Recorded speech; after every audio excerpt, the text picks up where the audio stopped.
Pessoal, sabatina do Galípolo foi aprovado, a gente já deu aqui de imediato, o Liscap entrou aqui no Senado, mostrando que o Senado, tanto a CCJ quanto o plenário do Senado, aprovaram o Galípolo. Eu vou chamar meu amigo economista César Bergo para conversar comigo. César, como é que você vai? Vou contar um segredo aqui só para você.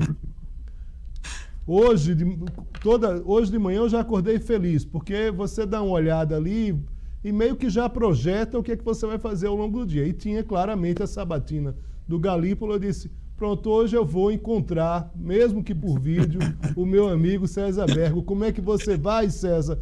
E como você viu essa aprovação do Senado em relação ao Galípolo? Qual é a sua previsão a partir de agora?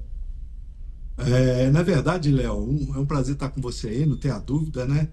Mas a gente esperava isso, a gente já comentou aqui em outras oportunidades que o Galípolo tinha feito já uma sabatina para ser diretor de política monetária. Foi 2 horas de sabatina, mas hoje durou 4 horas. E a expectativa era que aprovasse também no plenário, como aconteceu e você já mencionou. Cerca de 66 votos a favor, né? E isso realmente mostra uma certa uma aceitação do nome do Galípolo para a presidência do Banco Central. A despeito das questões políticas, né, que todos nós já comentamos aqui, ele apresentou argumentos bem sólidos, né, para a bancada do Senado, da Comissão de Assuntos Econômicos.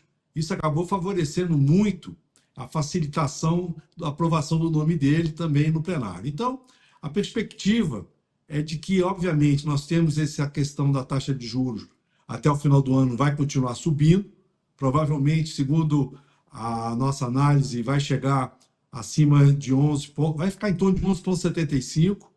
Então, ele vai assumir o Banco Central dia 1º de janeiro em outro cenário. Outro detalhe importante é que o presidente Lula deverá escolher mais 3 diretores para o Banco Central. Um para substituir o Galípolo e 2 outros que têm o mandato vencendo no dia 30 de dezembro. E a diretoria, a partir de 2025, só terá 2 diretores que foram escolhidos pelo governo anterior. Então, a tendência é que continue mais unânime as decisões, embora o Galípolo tenha pontuado, Léo, que vai ser uma decisão técnica, o Banco Central vai continuar pautando pela busca do combate à inflação, tem a questão cambial também e a questão de crédito, que cuida o Banco Central. Obviamente, torcemos nós para que a política fiscal entre no paralelo com a política monetária, ou seja, caminhe no mesmo sentido. Hoje ela está um pouco mais expansionista e a política monetária é restritiva e a taxa de juros realmente está num patamar muito elevado. Galípolo deve assumir e começar uma tendência de queda da taxa, sim, de corte da Selic, viu, Léo?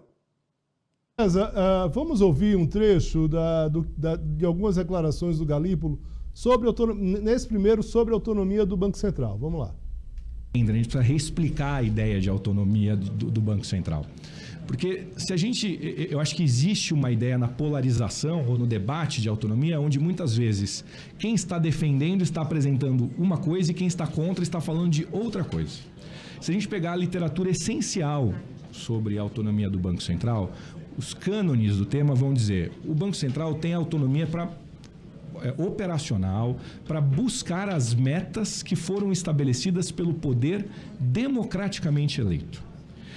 A gente só pode até a adolescência achar que a gente faz o que a gente bem entende do jeito que a gente bem entende. Depois disso, a gente não pode mais achar isso. Então, a autonomia do Banco Central funciona da seguinte maneira, e esse é o arcabouço institucional que existe hoje. As metas estabelecidas e os objetivos estabelecidos ao Banco Central são estabelecidos pelo poder democraticamente eleito. Uma vez estabelecido pelo poder democraticamente eleito, cabe ao Banco Central e à sua diretoria perseguir esta meta. Essa é a definição que existe. E é curioso, porque muitas vezes polos que são críticos da ideia da autonomia são aqueles que gostariam, inclusive, que você tivesse uma maior liberdade ou elasticidade por parte da diretoria do Banco Central de perseguir uma meta fora daquela que foi estabelecida. Não se trata disso. Se trata de você obedecer o arcabouço institucional e legal, onde... E eu sou daqueles que defende que o Banco Central não deveria nem votar na meta de inflação dentro do CMNE. Eu acho, pensando numa corporação, numa empresa, é muito estranho que quem vai ter que perseguir a meta seja responsável por estabelecer a meta que vai ter que perseguir, né? Hoje nós temos uma meta estabelecida através do decreto de 3%, como foi bem colocado aqui, e cabe ao Banco Central perseguir essa meta de maneira inequívoca, colocando a taxa de juros num patamar restritivo, necessário, pelo tempo que for necessário para se atingir esta meta. Essa é a função do Banco Central, é assim que funciona o arcabouço institucional e legal do Banco Central. E de maneira nenhuma a ideia de autonomia deve passar uma ideia de que o Banco Central vai se insular e virar as costas ao poder democraticamente eleito. Não se trata disso. César, Galípolo fala de adolescentes, tem uma cara de jovem, tem 42 anos, eu não consigo ter essa conta aqui, mas efetivamente é muito jovem, né, para estar num cargo maior, autoridade monetária brasileira. Não que a gente já não tenha no nosso histórico jovens no Banco Central. Na verdade, aquela equipe do Plano Real, inclusive, era uma equipe muito jovem. Então, depois eu vou fazer essa conta aqui para a nossa próxima conversa em relação quando estiver perto da posse. Mas o fato é o seguinte, me pareceu muito seguro e convenceu os senadores, né? Disse que Lula não pressiona, dá aqui exatamente a frase dele, porque eu busquei aqui a idade, 42 anos, disse que nunca foi pressionado por Lula, e fez um trabalho de convencimento ali, estava muito seguro em todas as posições, não, César? Ele falou um termo aí interessante, né? O Banco Central não pode adotar uma postura insular, então ele não pode ser uma ilha.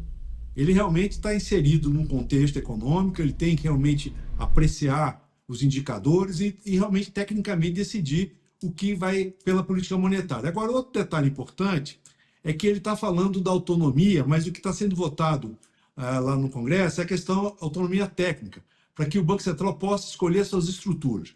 Não tenha dúvida que nos últimos anos o Banco Central assumiu várias atividades, uma delas é o próprio PIX, e a estrutura do Banco Central ficou pequena, e o Banco Central não tem autonomia para gerir sua estrutura.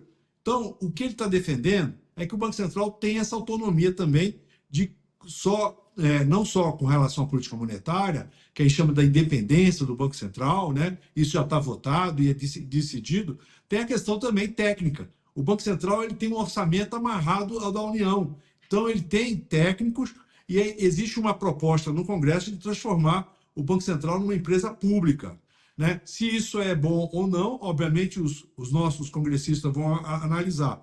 Do ponto de vista técnico, a gente entende que o Banco Central realmente cresceu bastante e precisa de um quadro, porque saíram muitas pessoas do Banco Central, muitos técnicos aposentaram, e o Banco Central não tem condições, muitas vezes, de conduzir aquelas atividades que ele tem que conduzir. Esse é um ponto que ele mencionou aí.